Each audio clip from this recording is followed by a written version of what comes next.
Hey, what's up? Hope all is well. It's your boy Serrano. Welcome back to another video. Today we're going to be taking a look at the Motorola Moto G72 after I've been using it for about a year and 10 months. So I actually purchased this thing back in, January 31st, 2023. So it's actually been 1 year and 10 months since I've been using this smartphone. So a little less than 2 years, but I definitely think that overall, when it comes to my experience using this device, I actually really like it, and I wanted to share my experience of using it after a little bit under 2 years. There are a couple of different versions of this phone. There was this one, which was the bright white color, which was released for the US market, but the one that's actually available right now is a international version, which is available in Mediatek Gray, and I'll make sure I leave the cheapest link down below. And so, yeah, I kind of hate how Motorola comes out with a new device and kind of puts their older devices to the side, which this one, they're not selling it anymore in the US market. So it's kind of discontinued in the US, but internationally, they're still selling it. So let's take a look at the cameras and talk about these in a little bit more detail. So you get 8x zoom when it comes to, taking pictures on here.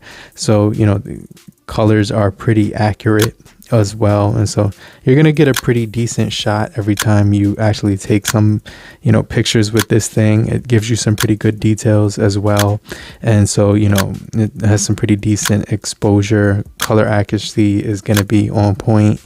Details are going to be there, as well as sharpness, and I definitely think it does a pretty decent job with the cameras. So you are getting a wide camera, macro camera as well on here, and so it's a 100 megapixel camera that's going to be on here. And so when it comes to the video, you're getting 1080/30 and 1080/60 at the high definition, and so it's not going to give you 4K or anything like that, but I definitely think overall the video comes out really good. So you are getting that 108 megapixel wide camera, as well as an 8 megapixel ultra wide camera, 2 megapixel macro on here, 16 megapixel camera when it comes to the front, and then when it comes to the display and outdoor brightness, you're actually getting 402 pixels per inch as well, but you're getting a POLED panel with 120 hertz refresh rate. So it's definitely going to give you a nice screen to body ratio, and it's going to be borderless. So it's definitely going to perform very well outdoors and indoors. So I mean, the colors are just gonna pop out, and everything is just gonna be very nice when it comes to the 1080 by 2400 pixels, 20:9 aspect ratio. And this does have a 6.6 inch display with 86.8 screen to body ratio. So I truly feel like this device is well rounded when it comes to using the cameras. You're getting that macro camera, you're also getting that ultra wide angle camera on here, and you're going to be able to get some pretty decent shots for the most part, no matter what you're doing. Inside the box, you actually get a case, which Motorola has actually removed from their unboxing experience. So you do get the case with this one, and you also do have a 33 watts fast charging brick with this one, as well as the Type-C charger on here. So yeah, they actually did remove that from the experience overall, so you're not going to be seeing that with future models from Motorola. But one of the things I did see was that I was able to get October 1st 2024, which is the latest security patch with this device, and it does come with Android 13 right now, but I don't think it's going to get Android 14 at all. But you do get some really nice sound quality with this device. It does come with Dolby Atmos on here. As far as Bluetooth, it's giving you Bluetooth 5.1. So the device is going to offer some pretty good sound quality and connection when it comes to Bluetooth. You also do get a 3.5 millimeter jack, so you can actually, use wired headphones on here. It does come with 5,000 milliampere hour battery, which is also good, in addition to that 33 watts wired fast charging. So yeah, I definitely think that's going to be pretty solid when it comes to this device. You also do get the MediaTek Helio G99, which is going to give you an octa-core processing chip, which is going to be clocked in at 2.2 gigahertz frequency.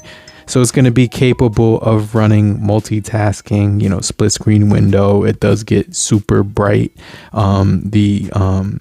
Edge to edge of the panel looks really good, and it doesn't have a chin or a forehead very much. So it's actually really nice. It feels very good in the hand. This device is actually very lightweight when it comes to holding it, because when it comes to the weight of this device, it's going to be about 166 grams. So it's going to be very lightweight. It's going to have a plastic back, glass front, plastic frame on here with a water repellent design, and so it's going to give you that sidebar so you can actually get to your pop-up window on this device. So I think that's pretty cool, because you're actually going to be able to, you know, get that pop-up shortcut window for when you're using the device with one hand, and you don't have to reach that far to actually maneuver through certain apps. So I think it's gonna add the user experience and make it more user friendly. So it's definitely going to be solid. And then I like that you can actually change the home screen layout to 5x5.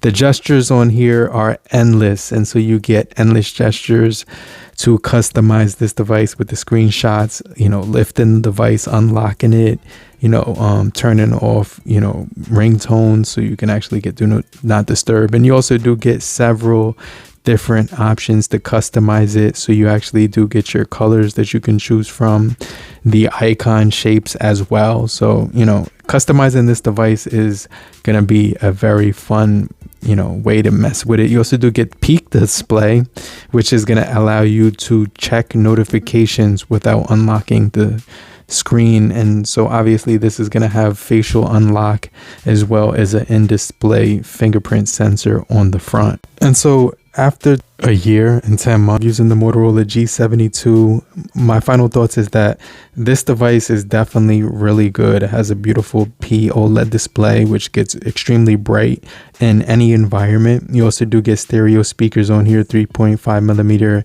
jack, so you can actually use wired mode, and it does have an SD card for expansion, you know, 120 hertz refresh rate, as well as gaming optimization on here. So as far as the haptics, when you're typing, the keyboard is really nice to use because of the vibration motor that they put in here. It's just very satisfying. The phone feels extremely lightweight, but it doesn't feel cheap at the same time. And the display just feels like it's getting bright enough in any situation that you're going to be using it in. So, you know, I definitely think that's going to be a solid combination when it comes to the design and the display as well. You get the 3.5mm headphone jack too, like I said before, but also you're going to be able to get stereo speakers, so you can get that surround sound with the Dolby Atmos on here as well. The device is going to charge very quickly, and it's going to give you that 33 watts fast charging speed, and you do get the 108 megapixel camera as well as macro photography on board, and the wide angle camera on board too. And so you do get 60 frames per second at 1080 when you're shooting. And so yeah, I definitely think this is going to be a solid device still, with that in-display fingerprint sensor and the facial unlock for security. But let me know what you guys think about the Moto G72 after 1 year and 10 months. And if you're still here, just type down below. I'm still here, so I know you're still kicking it with me. And I just want to remind you to hit the like button so we can get this video out to more people and help boost the engagement. I'll hit you back. I'll check you guys later. Peace. Later, crew.